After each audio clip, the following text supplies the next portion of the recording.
Well, with the frontal boundary sliding through the area on this Tuesday, a few scattered showers and even a few thunderstorms across southeastern Kentucky earlier. That front moving through, and we've got some pleasant and fall-like air heading our way into the late week. And how about this? Some cool morning lows into the upper 40s. Could even be a touch cooler than that. Some of the outlying areas Thursday, Friday morning, and a few showers look to be back on the table by Sunday. We're not done with the rain yet. We've got some showers down from London, Somerset, and down toward the lake there at Monticello over to Jackson. And we've got a little bit of clearing where the sun has returned and a secondary boundary crossing the river. And you see this broken line of just some gusty showers that is working along the I-71 corridor. And that eventually, if it holds together, will slide through this evening. And then once that moves through from west to east, we'll be done with the rain. Sun's been popping in and out at times across the bluegrass, including in Richmond here.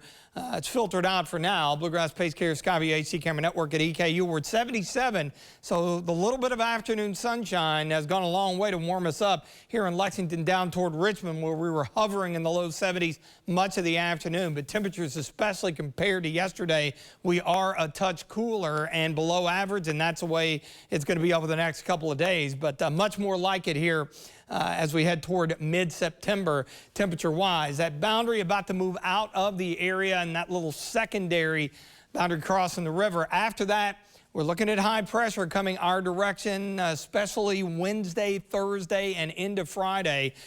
As we go through the evening hours here, we should wind down the shower chances overnight. I do think some clouds may linger, looking mainly at mid to upper 50s starting out tomorrow morning. And then as we begin to pump some drier air in on the heels of that northeast wind, going on with the sunshine, it looks good. How about mid 70s? So we'll definitely take it, and that is going to carry over as we roll through Thursday and into Friday. High pressure over the Great Lakes, winds become more easterly, looking good. Now we'll be dealing with a couple of cool mornings. I'll explain why here in a second, but that high pressure gives way and we start to warm it up upper 70s, and you see the front across the upper Midwest. That should catch us probably not until the second half of the weekend, but with high pressure over the Great Lakes, that's a good setup for radiational cooling. Clear skies, light winds. Now, when you've got clouds like tonight, that's actually one thing that'll hold our temperatures up a bit.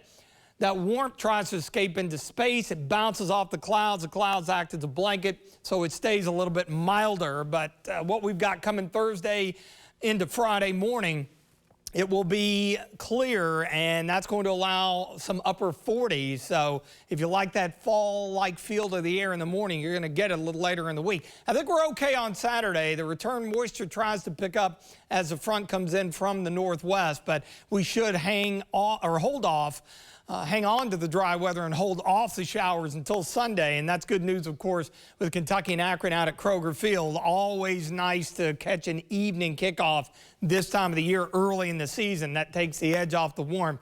And at this point, again, we're looking pretty dry. 57 will dry it out as some clouds linger overnight, and then we'll get into some sunshine tomorrow. 75, so it's going to be nice. That north wind at 5 to 10.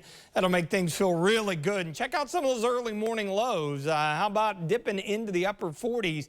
Even low 50s here in the bluegrass will be in the 40s in the outlying areas. So there's your light jacket you'll need early. Game day looking good. The front moves through, and then we're back to dry weather with highs, that is, into the mid to upper 70s early next week.